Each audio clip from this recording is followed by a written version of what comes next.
Welcome to anonymous tech tailor tech news, जहां आपको मिलेगी दुनिया भर की इंपॉर्टेंट और इंटरेस्टिंग टेक रिलेटेड खबरें और ये न्यूज़ शुरू होंगी इसी वक्त।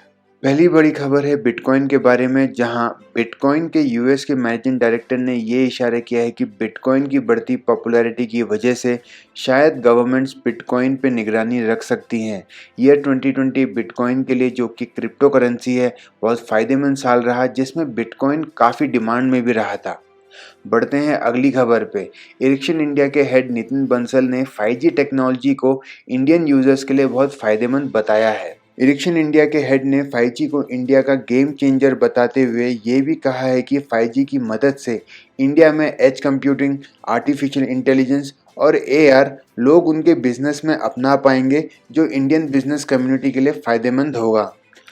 अगली खबर है पंजाब से, जहां फार्मर प्रोटेस्ट की वजह से पंजाब कम्युनिकेशन टेक्नोलॉजी को भारी नुकसान हो रहा है। असल में पिछले कुछ समय से चल रहे फार्मर्स प्रोटेस्ट की वजह से 1330 से ज़्यादा टेलीकॉम टावर्स डैमेज किए जा चुके हैं, जिसमें से ज़्यादातर रिलायंस जियो के टेलीकॉम टावर्स हैं। बहुत जगहों पर टेलीकॉम टावर्स की बिजली देने वाली वायर कनेक्शन को काट दिया गया है, जिसकी वजह से कनेक्टिविटी में बहुत प्रॉब्लम आ चुकी है।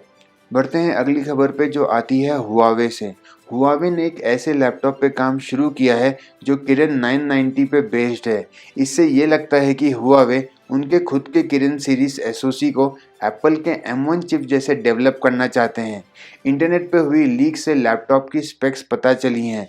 हुआवे के इस yet to be launch laptop में किरण 990 के साथ 8 GB RAM, 512 GB SSD, 1080p का 14 इंच डिस्प्ले और लिनक्स बेस्ड डीपिन OS 20, जो फ्यूचर में हार्मनी OS पे ट्रांसफ़र हो सकता है। हार्मनी OS के ऊपर हमारी डिटेल वीडियो की लिंक डिस्क्रिप्शन में है, ज़रूर देखिएगा। अगली खबर है विकिपीडिया के कोविड-19 के डेटा के ऊपर। असल में इस साल लोगों ने कोविड-19 के बारे में इतनी लिखा पढ़ी है कि विकिपीडिया ने कोविड-19 को सबसे ज़्यादा सर्च एंड रेड टॉपिक में इंक्लूड किया है। अगली खबर है जियो से। असल में एयरलाइन से ट्रैवल करते वक्त लोग इंटरनेट यूज़ नहीं कर पाते और इसका सलूशन है जियो इनफ्लाइट सर्विसेज। जियो के IFC पैकेज से यूज़र्स 20,000 फीट पर ट्रैवल करते हुए भी डेटा यूज़ कर पाएंगे। जो लोग फ़्लाइट रेगुलरली यूज़ करते हैं, ये उनके लिए अच्छी खबर हो सकती है।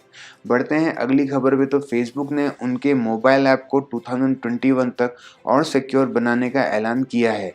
ये मूव फेसबुक ने हैकिंग के खिलाफ और यूजर्स का डेटा सुरक्षित करने के लिए उठाया है, पर इस बार फेसबुक उनके मोबाइल ऐप यूजर्स को फिजिकल सिक्योरिटी की के थ्रू सिक्योर रखना चाहते हैं। दोस्तों, फिजिकल सिक्योरिटी एक हार्डवेयर या पेन ड्राइव जैसा होता है, जिसमें सॉफ्टवेयर की मदद से आप अपने अकाउंट में लॉगिन हो सकते हो। हाँ, ध्यान रखिए कि ये फिजिकल की अलग से परचेज करनी पड़ सकती है और फिर उसमें ऑथेंटिकेटर सॉफ्टवेयर इंस्टॉल भी करना पड़ेगा, जो थोड़ा कॉम्प्लिकेटेड मामला है और ये आइडिया भी अभी तक फाइलों में ही है फेसबुक के। अगली खबर है हैदराबाद से, जहां ओप्पो ने बहुत बड़ी अनाउंसमेंट की है। लीडिंग स्मार्टफोन ब्रांड ओप्पो धीरे धीरे इंडिया के 5G सेक्टर में प्रेजेंस दिखा रहा है। ओप्पो ने अनाउंस किया है कि वो हैदराबाद में एक 5G इनोवेशन लैब सेटअप करेंगे, जो उन्हीं के रिसर्च एंड डेवलपमेंट विंग के अंडर सेटअप किया जाएगा। साथ में ओप्पो उनके कैमरा परफॉर्मेंस और बैटरी इनोवेशंस के लिए भी 3 और लैब सेटअप करेंगे। अगली खबर है इंडिया के डिजीबॉक्स के ऊपर। इंडिया के ग्रो होते हुए टेक्नोलॉजी की वजह से इंडियन गवर्नमेंट के नीति आयोग ने ड्रॉपबॉक्स और गूगल ड्राइव जैसे data storage and management platform के जवाब में डिजीबॉक्स को लॉन्च किया है, जो इंडियन यूजर्स को अफोर्डेबल प्राइस पे सर्विसेज ऑफर कर पाएगा। एक तरीके से इंडिया का खुद का क्लाउड स्टोरेज प्लेटफॉर्म है, जो दोनों एंड्रॉयड और iOS पे अवेलेबल है और वेब के थ्रू भी एक्सेस किया जा सकता है। अगली खबर है Xiaomi से। ये पता चला है कि Xiaomi भी एप्पल और सैमसंग के जैसे 2021 में उनके फोल्डेबल फ़ोन्स लॉन्च कर सकती है और ये फ़ोन्स के 3 डिज़ाइंस हो सकते हैं, जो आउट फोल्डिंग, इन फोल्डिंग और क्लैमशेल्स हो सकते हैं। तो क्या सस्ते फोल्डेबल्स ऑफर करके Xiaomi सैमसंग और एप्पल का मार्केट खा सकती है? आपको क्या लगता है? कमेंट्स में मुझे ज़रूर बताएं। अगली खबर पे बढ़ते हैं, तो 2020 के तीसरे क्वार्टर में मीडियाटेक ने दुनिया का सबसे बड़ा चिपसेट वेंडर बनने की रेस में स्नैपड्रैगन को आखिरकार पीछे कर ही दिया है।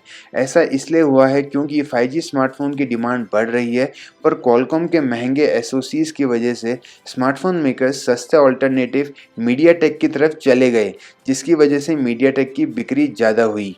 अगली बड़ी खबर आती है व्हाट्सएप से, जहां व्हाट्सएप ने एक बहुत इंपॉर्टेंट अनाउंसमेंट की है कि जनवरी 1 तारीख से कुछ पुराने स्मार्टफोन्स पे व्हाट्सएप चलना बंद हो जाएगा।